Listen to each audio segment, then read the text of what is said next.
investigation behind the number. Is it cheap for a reason? Precisely. Is it a temporary blip or a sign of real trouble?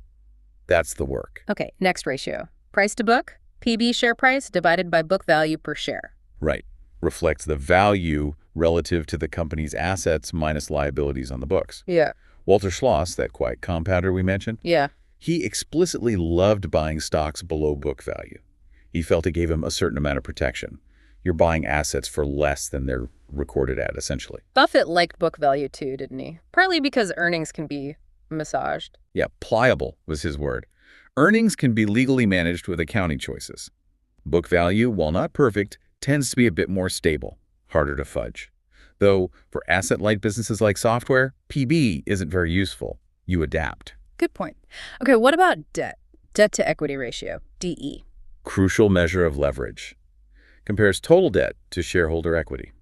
Higher leverage generally means higher risk, more obligations, especially if times get tough. And Schloss liked low-debt companies. He favored no debt, actually, Right. to avoid the worry of paying it off. Makes the investment more resilient, especially if the company hits a rough patch. More flexibility. Makes sense. Then there are returns, return on equity, ROE, and return on invested capital, ROIC. How well are they using the money? Exactly. ROE looks at profit generated from shareholder equity.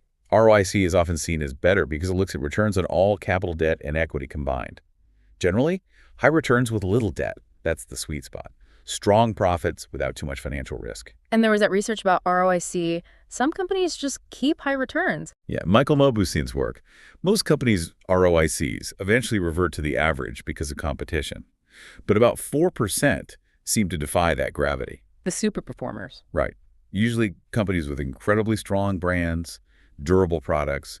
They have a persistent edge, a moat, that keeps competition at bay for decades. Fascinating. Okay. Beyond returns, you also mentioned sales growth. Why is that important separately? You want to see the core business actually growing, not just generating returns by selling off assets or something. Yeah. That can make the numbers look good temporarily, but it's often a bad sign for the long term. You want sustainable revenue growth from Yeah. the main operations. Got it. And finally, working capital and liquidity ratios, like the current ratio. Yes, current ratio, current assets to current liabilities, and quick ratio, similar, but excludes inventory. They check if the company can meet its short-term bills. Schloss, again, really emphasized strong working capital, and watching inventory levels is key too. If inventory piles up faster than sales. Trouble brewing. Less demand. Could be. Decreasing popularity, maybe obsolete stock. It's a subtle but potentially powerful warning sign. Okay, so numbers are vital, but you said they only tell part of the story. We need qualitative analysis too. Absolutely. Beyond the financials, you